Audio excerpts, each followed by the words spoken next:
Bonjour.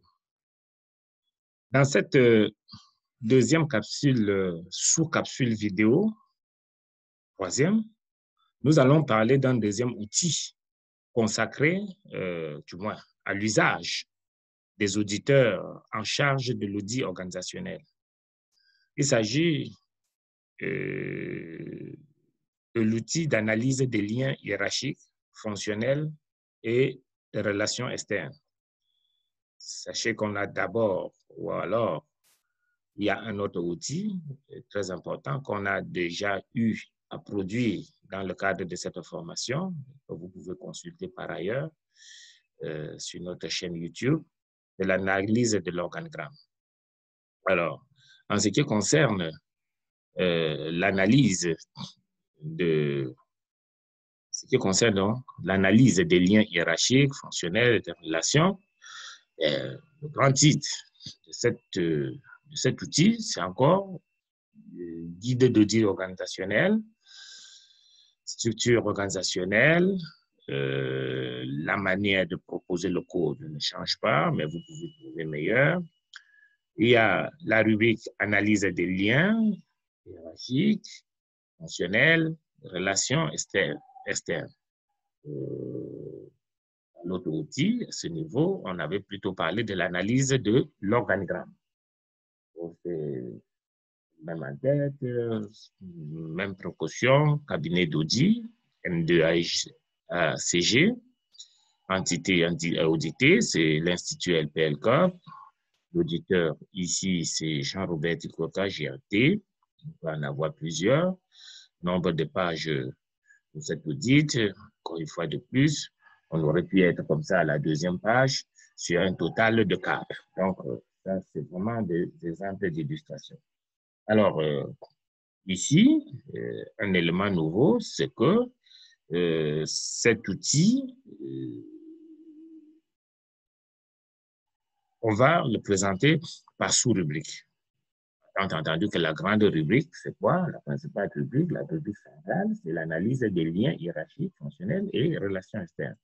Alors, dans un premier temps, nous allons nous intéresser aux relations, à l'analyse des relations ou bien ou des liens hiérarchiques entre les différentes structures de l'organigramme.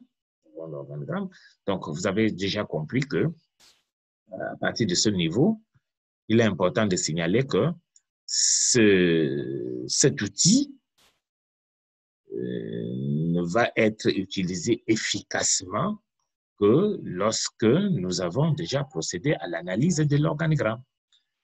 Et là, le processus est le même. Nous avons, dans un premier temps, comme première question, ça pourrait être autre chose. L'auditeur va s'intéresser de savoir si les relations hiérarchiques sont formalisées dans un document officiel signé par le top management. Ça peut être le directeur général dans... voilà, c'est trop spécifique. Disons tout simplement top, par le top management. Un peu plus général. Tout dépend si c'est une structure publique ou privée. Si c'est un ministère, ça sera évidemment le ministre. Si c'est une direction, une société d'État ou privée, ça sera géré par le directeur général, le président du conseil d'administration. Bon, tout dépend de ce qui est prévu dans le cadre spécifique de la structure auditée. Deuxième question très importante. Quels sont les niveaux de responsabilité? Est-ce que les niveaux de responsabilité, sont-ils clairement apparents? Ça, c'est est-ce qu'il n'y a pas de flou? Nous savons tous que s'il y a un flou, cela va générer à terme des dysfonctionnements du genre conflit de compétences, ce qui explique des risques de conflit, comme nous connaissons, ainsi de suite. La lecture, troisième question, la lecture de l'organigramme permet-elle de mettre en évidence les liens hiérarchiques? Là, il y a un point d'interrogation qui a été publié. Nous ne perdons rien à mettre. La structure de l'organigramme permet-elle de mettre en évidence Alors, j'ai un souci. Il est possible que ce que nous sommes en train de dire ne soit pas très, très visible finalement. C'est pour ça qu'on va faire un peu le désordre. Hein. On va mettre ça un peu plus grand. Voilà. C'est un peu moins bien présenté, mais ça a le mérite d'être un peu clair. N'est-ce pas? Les questions, notamment lorsque c'est en ligne, que c'est trop petit, ça pose un problème. Donc, première question, les relations hiérarchiques sont-elles formalisées dans un document officiel signé par le top management? Nous avons parlé déjà de ça. Deuxièmement, on a envie de savoir si les niveaux de responsabilité sont clairement apparents. Troisièmement, la lecture de l'organigramme permet-elle de mettre en évidence les liens hiérarchiques? Tout ça, c'est des questions que l'auditeur se pose à lui-même et cherche des réponses dans les faits. Donc, c'est pas, les réponses à ces questions ne relèvent pas de l'imagination. Je n'ai pas précisé peut-être quelque chose de très important. Chaque fois que la réponse est oui, alors on exploite et on pose l'autre question. Mais si c'est non, il faut absolument chercher par des investigations supplémentaires pour comprendre les justifications de ce non, c'est-à-dire réponse négative. J'avais oublié de préciser cela et c'est très important dans la démarche de l'auditeur. Troisièmement, la lecture de l'organigramme permettait de mettre en évidence les liens hiérarchiques. Si c'est non, vous devez chercher à comprendre pourquoi, justifier le non. La lecture de l'organigramme permet-elle de mettre en évidence les différentes relations de subordination entre les structures de l'organigramme? Si c'est non, vous devez justifier, ainsi de suite. Cinquièmement, la ligne hiérarchique est-elle importante? Ça, c'est d'autres types de questions. Et on peut, comme ça, avoir beaucoup d'autres questions. C'est pour ça que je mets là 6, etc., des dizaines de questions. Tout dépend de l'importance de l'audit et de la structure auditée, de la structure dont on s'intéresse à l'audit organisationnel. Voilà. Nous avons évoqué une première rubrique qui était relations hiérarchiques entre différentes. N'oublions pas déjà le thème, n'est-ce pas, la rubrique qui portait sur l'analyse des liens hiérarchiques fonctionnels externes. Donc, nous avons fini les liens hiérarchiques. Intéressons-nous aux liens fonctionnels. Voilà, c'est la deuxième sous-rubrique, liens fonctionnels entre les différentes structures de l'organigramme.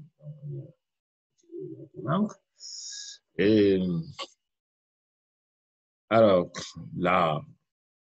la même structure, hein, la lecture de l'organigramme permet-elle de repérer les différents liens fonctionnels entre les différentes entités de l'organigramme? C'est toujours le même scénario. Si c'est oui, ça va. Si c'est non, ben, l'auditeur doit chercher le pourquoi de ce non. Voilà. Deuxièmement, les liens fonctionnels sont-ils formalisés dans un document officiel signé par le top management? Ça aussi, c'est une question un peu classique. Si c'est non, il faudra justifier sur cette dernière colonne. Bon, l'espace peut ne pas être très important, mais n'oubliez pas que derrière tous ces documents, cette grille, cette fiche, on peut en avoir des annexes, on agrafe, ainsi de suite. Troisièmement, les liens fonctionnels sont-ils cohérents, eu égard à la répartition des responsabilités et attributions en vigueur? Là aussi, c'est une question d'expertise, l'auditeur qui se pose ces questions.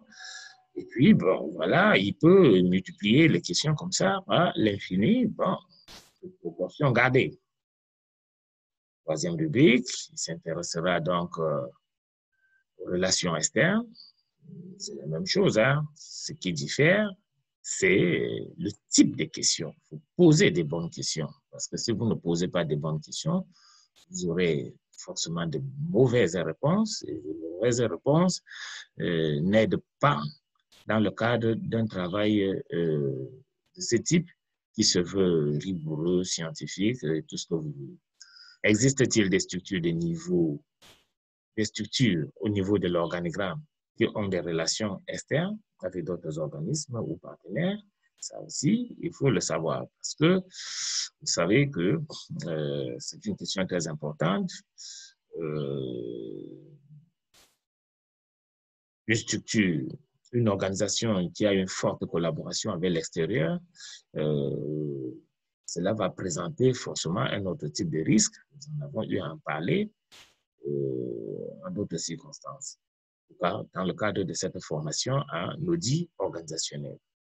Deuxième question importante, ces relations externes sont-elles régies par des procédures, conventions? Est-ce qu'il y a des documents, des protocoles d'accord qui existent, ou bien ces relations ont un caractère plutôt informel? Si tel est le cas, si ces documents existent, si c'est documenté, si la convention existe, ça va, ça peut inspirer d'autres types de questions. C'est ça que nous avons mis 3, etc. Mais si ça n'existe pas, il faut comprendre pourquoi ça n'existe pas. Ça fait du mal à qui que cela existe, ainsi de suite. Voilà ce que je voulais vous dire. Dans le cadre donc de cet outil, de ce deuxième outil que nous avons appelé l'outil d'analyse des liens hiérarchiques fonctionnels. Donc, nous en avons longuement parlé dans le cadre de cette formation. Il était important que nous puissions proposer un modèle d'outil. Comme cela, je viens de le dire, c'est exactement un modèle. C'est une présentation. Vous pouvez en trouver des meilleurs. Et vous pouvez même renforcer par d'autres éléments que je n'ai pas pu mettre. Toujours est-il dit que, mais dans un premier temps, nous vous conseillons vivement de reproduire ces modèles si vous n'avez pas encore d'expérience et puis de l'améliorer au fil du temps grâce à votre expérience et tout ce que vous pouvez imaginer. J'ai la conviction qu'on peut trouver une meilleure présentation que celle-ci. Tout dépend du génie de tout un chacun. Voilà ce que je voulais vous dire concernant ce second outil qui est consacré à l'analyse donc des liens, outil d'analyse des liens. Là aussi, il faut peut-être renforcer, parce que quand ce n'est pas très bien visible, ça décourage. J'en suis conscient. Voilà. Voilà à peu près outil d'analyse des liens hiérarchiques, fonctionnels et relations externes. Merci beaucoup. À très bientôt dans le cadre d'autres vidéos relatives à cette formation consacrée à l'audit organisationnel que vous propose l'Institut LP-LCOP. Merci.